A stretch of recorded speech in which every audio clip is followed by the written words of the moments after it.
हमारे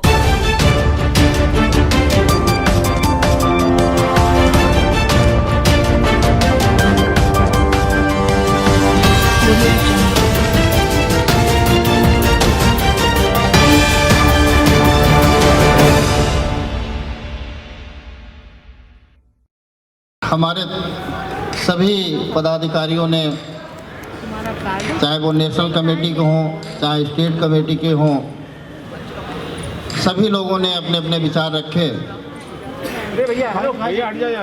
अभी हमारी बहन बहुत सुंदर सा गीत जो भोजपुरी में गा रही थी और उसने अपने गीत में कहा कि एक बार मौका देखो राजेश को। मैं आपको बताना चाहता हूं कि इस देश के अंदर जो वास्तव में अम्बेडकरवादी, देखिए साथियों, एक बात मैं बताना चाहता हूं आपको। मैं जहां भी मंच पे बोलता हूं, जहां भी जाता हूं पूरे देश के अंदर, मैं एक चीज का सख्त विरोध करता हूं कि लोग कहते हैं कि मैं अम्बेडकरवादी हूं, बौद्धिस्ट हूं, और मैं हर मंच पे ये दावा करता हूं कि इस देश के अंदर जय भीम बोलने वाले लोग, भगवान बुद्ध को मानने वाले लोग जिस दिन असली अम्बेडकरवादी हो जाएंगे, उस दिन इस देश की सारी समस्याएं अपने आप खत्म हो जाएंगी। बाबा साहब की प्रतिमा लगाकर माल्यार्पण करना, जय भीम बोलना। और अभी मैं महाराष्ट्र गया था तो एक सज्जन ने कहा कि अभी आपने बौद्ध धर्म ग्रहण नहीं किया, तो पहले तो आप बौद्ध धर्म ग्रहण के लिए बौद्धिस्ट होइए, तब बाबा साहब की बात करिए। तो मैंने उनसे बड़े प्यार से समझाया कि बाबा साहब डॉक्टर अम्बेडकर ने अपने परिनिर्वाण होने के कुछ दिन पहले ही बौद्ध धर्म ग्रहण किया था। तो क्या फिर उन पे भी हम उंगली उठाएंगे कि जब बाबा साहब डॉक्टर अम्बेडकर ने बौद्ध धर्म ग्रहण किया था, उससे पहले बाबा साहब डॉक्टर अम्बेडकर क्या बौद्धिस्ट नहीं थे? साथियों, मैं हर मंच पे बोलता हूं कि पंचशील का जो गुण है वो प्रत्येक मनुष्य का एक आभूषण है, और जिस व्यक्ति के अंदर पंचशील के गुण नहीं है, उसमें और फिर जानवर में कोई बहुत ज़्यादा अंतर नहीं होता है, वो पशुओं के समान होता है मेरे भाइयों। इसलिए पंचशील का गुण तो सभी व्यक्तियों के अंदर होना चाहिए। ऐसे ही हमारे प्रखर विद्वान वक्ता भी हैं, समाज के प्रति 24 घंटा चिंतित भी रहते हैं। कभी मौका मिला आपके सामने भी आएंगे, और इस देश में अगर पॉलिटिकल जस्टिस पार्टी का शासन सत्ता आई तो ऐसे महान प्रखर विद्वान वक्ता को हम प्रखर विद्वान ही कह लीजिए, चाहे समाज के प्रति समर्पित कर दीजिए, और असली चाहे अम्बेडकरवादी कह दीजिए। बहुत जल्दी नाम भी खोल देंगे, मीडिया के सामने भी खोल देंगे। ऐसे व्यक्ति को इस देश की बागडोर सौंपी जाए। साथियों, अभी हमारे लोग कह रहे थे कि कुर्सियां खाली पड़ी हैं। आज का जो कार्यक्रम है, जितने भी लोग आए हैं, मैं सोचता भी नहीं था कि इस कोरोना काल में दिल्ली में इतने ज़्यादा लोग इकट्ठा हो जाएंगे। मैंने किशन भाई से कहा कि कार्यक्रम पोस्टपोन कर दीजिए, क्योंकि दिल्ली के अंदर बाहर के लोगों की एंट्री ही नहीं हो रही है। और हमने तो केवल अपनी यहाँ नेशनल कमेटी बुलाई थी, प्रदेश कमेटी बुलाई थी, और वो सारे लोग आ भी गए जो लोग नहीं दिल्ली के अंदर घुस पाए। मैंने यहाँ पे कोई भीड़ नहीं बुलाई थी। भीड़ भी बुलाएंगे, जब भीड़ बुलाएंगे तो हो सकता है कि दिल्ली का ट्रैफिक भी अस्त व्यस्त हो जाए। बहुत जल्दी वो दिन आएगा जिस दिन हम भीड़ बुलाएंगे और दिल्ली का ट्रैफिक बहुत जल्दी अस्त व्यस्त हो जाएगा। इसलिए मैं संतुष्ट हूँ, पूरी तरीके से संतुष्ट हूँ कि जो जिम्मेदार लोग यहाँ पे बैठे हैं, एक एक आदमी 1-1 लाख आदमी के बराबर बैठा है। मैंने भीड़ नहीं बुलाई यहाँ पे। दूसरा साथियों मैं बताना चाहता हूँ कि हम देश के अंदर क्या करना चाहते हैं। हमारा घोषणा पत्र है, अभी सभी साथियों को, सम्मानित साथियों को हमारा घोषणा पत्र मिल जाएगा। एक चीज़, क्योंकि हर चीज़ का जवाब देना मैं अच्छा समझता हूँ, अभी हमारे वक्ता गणों से मिस्टेक भी हुई और अपनी स्पीच में वो बार बार हिंदुस्तान का नाम ले रहे थे, लेकिन वो हमारे बहुत प्रखर विद्वान वक्ता हैं डॉक्टर जगदीश रावत साहब। ये पूरे पूर्वोत्तर भारत के 11 राज्यों का प्रभारी इनको बनाया है और जब से इनको मैंने उधर की जिम्मेदारी दी है तो मैं विश्वास दिलाता हूँ, एक भी दिन एक घर में नहीं बैठे। तबीयत खराब होने के बावजूद भी पार्टी के मिशन को इन्होंने आगे बढ़ाने का काम किया। असम और अरुणाचल प्रदेश जैसे प्रदेश के अंदर इन्होंने पार्टी के स्तंभ को खड़ा करने का काम किया है, तो मैं इनको धन्यवाद देना चाहता हूँ। और मिस्टेक तो सभी से हो जाती है, ये सही बात है। अभी आपने बोलते समय टोका, मैं आपकी बात का पूर्णतः सम्मान करता हूँ कि संविधान में इस देश का कहीं पर नाम हिंदुस्तान नहीं है और यही गड़बड़ी है कि जो लोग इस देश को हिंदुस्तान बनाना चाहते हैं, ये अम्बेडकरवादी लोग इस देश को कभी हिंदुस्तान मत बनने देना। तो ये हमारा भारत है, भारत ही रहेगा, इंडिया है, इंडिया ही रहेगी। ये चाहते हैं कि इस देश को हिंदुस्तान बन जाए ताकि ये देश हमेशा टुकड़ों टुकड़ों में बटा रहे। हम साथियों केवल राजनीति करने नहीं आए, चुनाव लड़ने ही नहीं आए हैं, सरकार बनाने नहीं आए हैं। हम चाहते हैं इस देश में सामाजिक क्रांति हो। जो भी लोग इस देश को, राष्ट्र को जब उन्नति की ओर ले जाने की जब बात करते हैं तो मैं उनके ऊपर हंसता हूं और सोचता हूं कि तुम देश को, राष्ट्र की उन्नति की ओर बात करते हो, राष्ट्र को तरक्की की बात करते हो, लेकिन जरा सोचिए, मैं गांव का रहने वाला हूं। अभी आप चाहे कितनी भी महंगी गाड़ी खरीद लें और उस गाड़ी को जिस रोड पे आप निकालते हैं उस रोड पे उबड़ खाबड़ हो, ऊंचा नीचा हो, गड्ढे हो, तो मैं समझता हूं कि चाहे कितनी भी महंगी कार खरीद लें आप, उस रोड पे वो स्पीड नहीं पकड़ सकती है। तो मैं बताना चाहता हूं इस देश के राजनेताओं को कि तुम देश को राष्ट्र की उन्नति की ओर ले जाना चाहते हो तो पहले इस देश के अंदर जो जाति पात की ऊंच नीच की खाई बनी हुई है इसको तो बराबर कर दो, तभी तो राष्ट्र की उन्नति की बात आप करोगे। हमारी पार्टी का मुख्य उद्देश्य रहेगा, मैं सामाजिक क्रांति चाहता हूं।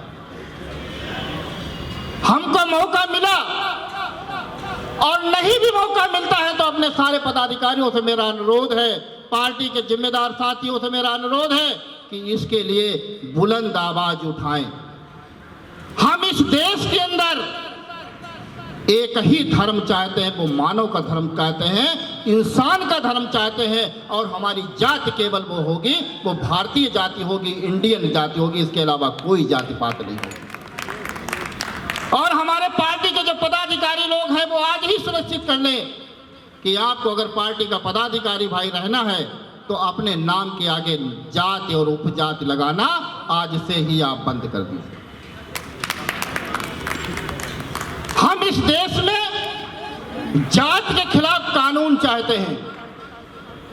आप जैसे कि आपने देखा होगा कि हमारे भारत के प्राइम मिनिस्टर साहब एक दिन टीवी पे खड़े होकर जनता के बीच में आते हैं और अपना फरमान जारी कर देते हैं, कहते हैं कि आज सुबह से 500 और 1000 का नोट जो है वो बंद किया जाता है। सुबह से 12 बजे के बाद 1000 और 500 का नोट जो है वो रद्दी का टुकड़ा होगा, कागज का टुकड़ा होगा, उसकी वैल्यू नहीं होगी। पूरे देश की जनता ने उनकी बातों को माना। अगर आप वास्तव में देश को, राष्ट्र की उन्नति को ले जाना चाहते हो तो एक दिन खड़े होकर आप पूरे देश को संदेश दे देते कि आज 12 बजे के बाद में जाति पूछने वाले के खिलाफ भी कार्रवाई होगी, जाति बताने वाले के खिलाफ भी कार्रवाई होगी। मैं समझता हूं कि फिर इस देश के अंदर जो पढ़े लिखे योग्य लोग हैं वो फिर आगे आते और अपना, आज आप देख लीजिए कि चाहे कितना पढ़ा लिखा योग्य व्यक्ति क्यों ना हो, अगर आप बस या ट्रेन में जब सफ़र करते हैं तो पड़ोस में अगर कोई साथी बैठा होता है तो पूछते हैं कि भाई कहाँ जा रहे हो, घंटा 2 घंटा जब सफ़र होता है तो डॉक्टर साहब जैसे बलिया से चल के आए हैं तो इनसे पूछ लिया डॉक्टर साहब कहाँ जाओगे, तो कहें बलिया तक जाएंगे। थोड़ी देर और चला तो उनसे पूछा कि बलिया जाओगे तो कहाँ पे जाओगे, तो इन्होंने इतना बता दिया कि बलिया में एक मनियर जगह पड़ती है वहाँ जाएंगे। अब डॉक्टर साहब के करंट लगने लगता है कि कहीं ये ना पूछ ले कि उस किस मोहल्ले में जाओगे, और अगर धोखे से ये पूछ लिया कि किस मोहल्ले में जाओगे तो समझ लो 11,000 का वोल्ट का करंट लग जाता है कि कहीं अब ये ना पूछ ले कि हमारी जाति क्या है। तो इस देश के अंदर सबसे बड़ा आतंकवाद जो है वो जाति है। हमारी पार्टी मुख्य रूप से इस देश के अंदर जाति को खत्म करने का काम करेगी। साथियों, हम चाहते हैं कि देश में आर्थिक क्रांति हो। इस देश के अंदर जो पूंजीपति लोग हैं, जो कि मैंने अपने एजेंडे में लिखा है, घोषणा पत्र में लिखा है, आप पढ़िएगा उसको। अगर हम इस देश के अंदर पूंजीपतियों का 1% कर में बढ़ोतरी कर दें, ये हम नहीं कहते हैं, आप गूगल पे सर्च करिए, एक रिपोर्ट आई थी ऑक्सफैम, उसने ये कहा कि इस देश के अंदर अगर पूंजीपतियों का कर 1% बढ़ा दिया जाए तो देश के अंदर 24 करोड़ रोजगार उत्पन्न हो जाएंगे। हमारी पार्टी इसके खिलाफ भी बुलंद आवाज उठाएगी। तीसरा साथियों, अब इस देश के अंदर कोई भी माँ बाप वृद्धा आश्रम में नहीं रहेगा। हमारी पार्टी मांग करती है पे बैक टू सोसाइटी, और हमारे कार्यकर्ता लोग जो है, पदाधिकारी लोग, इसको आज से ही शुरू कर दें। पे बैक टू फैमिली, आप सपोज कर लीजिए हम इसका कानून बनाना चाहते हैं इस देश के अंदर कि जिस दिन हमारा वेतन मिले, वेतन मिलने से ही, हमारे वेतन से ही 2% हमारे बूढ़े माँ बाप के खाते में जाना चाहिए, 2% हमारे जो मदर इन लॉ होते हैं उनके खाते में भी जाना चाहिए, और कुछ % हमारे बच्चों के खाते में जाना चाहिए। अगर पति सर्विस करता है तो पत्नी के खाते में 15% कम से कम जाना चाहिए। इससे आपका परिवार और फैमिली खुश होगी। कोई भी आदमी, कोई भी बुजुर्ग आदमी अपने आप को बेसहारा नहीं समझेगा। हमारे लोग अपने माँ बाप को, मुझे बड़े अफसोस के साथ कहना पड़ता है, और अपने पदाधिकारियों को, अगर मैंने ऐसी कोई शिकायत सुन ली तो माफ करना, वो फिर हमारे पदाधिकारी पार्टी के नहीं रहेंगे। किसी माँ बाप को अगर किसी ने वृद्धा आश्रम में छोड़ने की कोशिश की तो मैं समझता हूं कि हमारे पदाधिकारी पहले इसको अपने ऊपर लागू कर लें। सपोज कर लीजिए कि अगर किसी की एक ही बेटी है और उसने अपनी बेटी को पढ़ाया लिखाया और IAS IPS या डॉक्टर इंजीनियर बनाया, उसके बाद वो शादी कर हो जाती है। शादी होने के बाद वो फिर अपने परिवार में चली गई।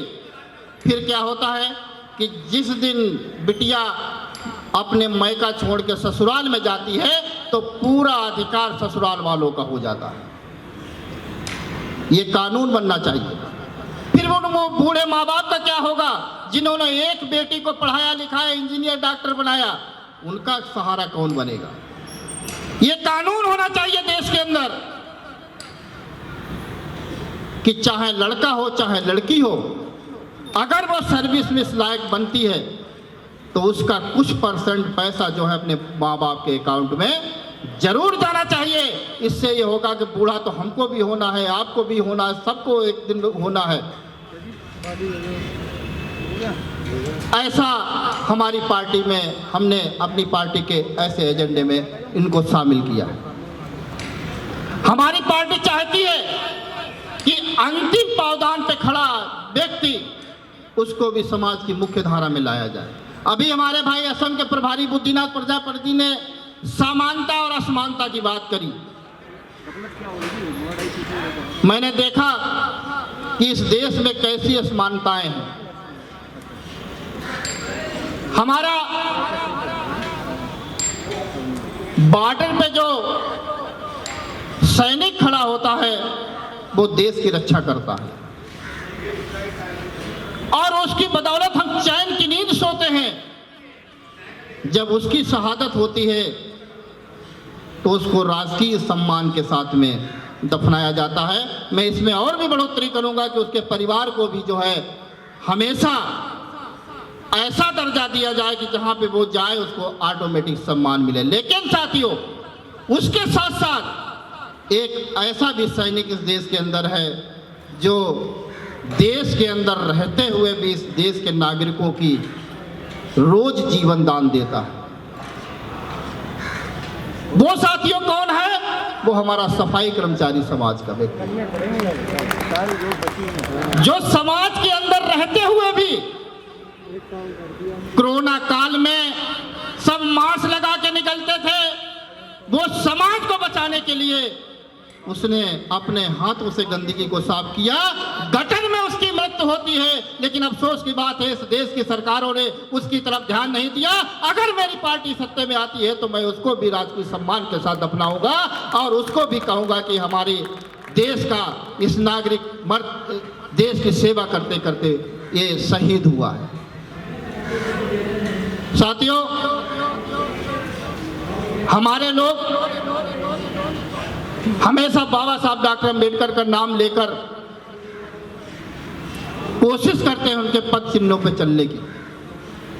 लेकिन मैं बताना चाहता हूं कि घोषणा पत्र तो बहुत लंबा है, ये तो आप पढ़ लेंगे, एक एक पॉइंट पे डिस्कशन करें तो मैं समझता हूं काफी लंबा समय हो जाएगा। साथियों, आज ये जो पॉलिटिकल जस्टिस पार्टी हमको बनाने की जरूरत पड़ी, मैं किसी पार्टी का नाम नहीं लेना चाहता हूं, एक अंबेडकरवादी पार्टी जो बाबा साहब डॉक्टर BR अम्बेडकर के बाद में जो उनके सपने को पूरा करने के लिए एक पार्टी देश में आई और मानवर काशीराम साहब को हमने बाबा साहब के हूबहू शक्ल के रूप में उनको देखा।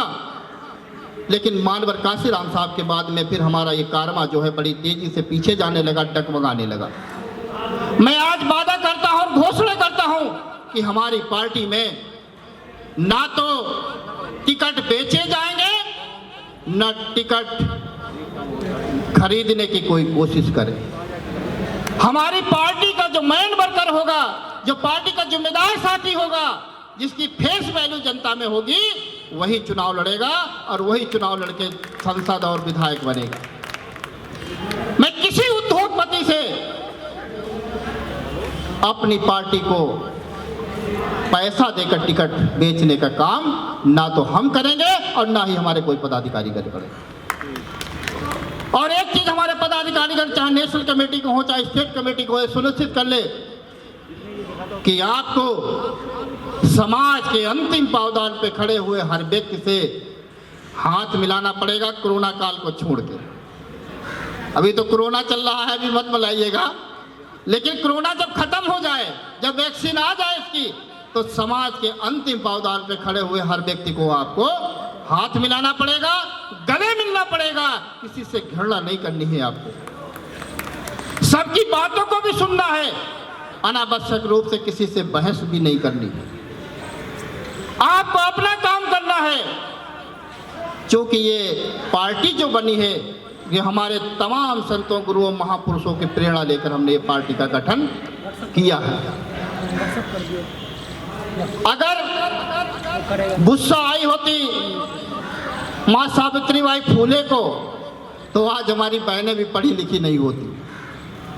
आपने उस पर हमें जाने की जरूरत नहीं, सभी उनका संघर्ष भी जानते हैं, उसको दोहराने की भी जरूरत नहीं। इसलिए पॉलिटिकल जस्टिस पार्टी का हर मेंबर, हर पदाधिकारी, चाहे छोटा पदाधिकारी हो चाहे बड़ा पदाधिकारी हो, सबसे मिलेगा, व्यवहार कुशल होगा, किसी भी व्यक्ति को अपने अंदर सहन शक्ति रखेगा, सुनने की क्षमता रखेगा। आप आज मैं बोल रहा हूं, अभी हमारी ये माताजी बैठी हैं, इन्होंने बहुत अच्छी बात कही, मैंने उनको बात सुना, क्योंकि सुनना चाहिए बात, पता नहीं कौन व्यक्ति कौन सी बात कह रहा हो। और ये कोई जरूरी नहीं कि यार राजेश सिद्धार्थ सबसे ज्यादा योग्य है, अरे वहां पीछे बैठा व्यक्ति भी हमसे ज्यादा योग्य हो सकता है, मुझे उसकी भी बात को सुनना चाहिए। और यही हमारे नेताओं ने नहीं किया। अगर यही हमारे नेताओं ने किया होता तो आज देश में राज इन अम्बेडकरवादियों का होता, कोई माई का लाल रोकने वाला नहीं था। तुम मिलना भी पसंद नहीं किए, बात करना नहीं पसंद किए। आज हमारा कार्यकर्ता दिल महसूस करके रह गया, अपने पीड़ा को दबा दबा के रह गया, कार्यकर्ताओं की बात तक नहीं सुनी। इसलिए साथियों, इस पॉलिटिकल जस्टिस पार्टी का गठन किया गया। और निश्चित तौर पे आपको मैं बताना चाहता हूं कि अभी 2 महीना के अंदर जिस तरह से आप सोशल मीडिया पे आप देख रहे होंगे, पार्टी का प्रचार प्रसार देख रहे होंगे, मैं एक भी दिन, अभी हमारे डॉक्टर साहब ने बताया कि शायद 80 दिन बताए, 80 दिन में 15 दिन तो हमारी बीमारी के चले गए, मैं 10 दिन हॉस्पिटलाइज में रहा, तो आप जोड़ लीजिए कितने दिन हुए। और अभी असम, अरुणाचल, असम के बाद में महाराष्ट्र, वेस्ट बंगाल, कई प्रदेशों का दौरा किया। और धीरे धीरे मेरा संगठन नेटवर्क खड़ा हो रहा है। मैं हो हुल्ला नहीं करूंगा रोड पे खड़े होके, मैं लोगों को जो है अपने जज्बाती भाषण देके जेल में भी डालने का काम नहीं करूंगा। अरे हम पार्टी बनाए हैं, इस देश में अन्याय, अत्याचार, उत्पीड़न करने वाले लोगों को जेल में डालने के लिए बनाए हैं, खुद जेल जाने के लिए नहीं पार्टी बनाए हैं। जब खुद ही जेल चले जाएंगे, हमारे युवा जेल चले जाएंगे, तो फिर समाज का क्या होगा, मिशन का क्या होगा। इसलिए साथियों, हम जो भी काम करेंगे, अपने पदाधिकारियों से अनुरोध करते हैं कि जो भी काम आप करें संवैधानिक ढांचे में रह के करें, एक कानूनी दायरे में रखें। कानून किसी भी कीमत पर किसी को तोड़ने का कोई अधिकार नहीं है इस देश में। इसलिए साथियों, मैं पुनः आए हुए सभी साथियों का तहे दिल से धन्यवाद देना चाहता हूं। और कल से ही हमारे सभी पदाधिकारी, कार्यकर्तागण पार्टी के मूवमेंट को आगे बढ़ाने के लिए, पार्टी के एजेंडे को आगे बढ़ाने के लिए आप जी जान से लग जाएंगे। सभी साथियों का मैं हार्दिक अभिनंदन और वंदन करता हूं। और भाई, हमारे पार्टी की तरफ से कुछ सूक्ष्म जलपान की व्यवस्था की गई है, सभी साथी हम लोग मिलकर जलपान करेंगे, तभी सभी लोग घर जाएंगे। अब मैं अपनी बात यहीं समाप्त करता हूं।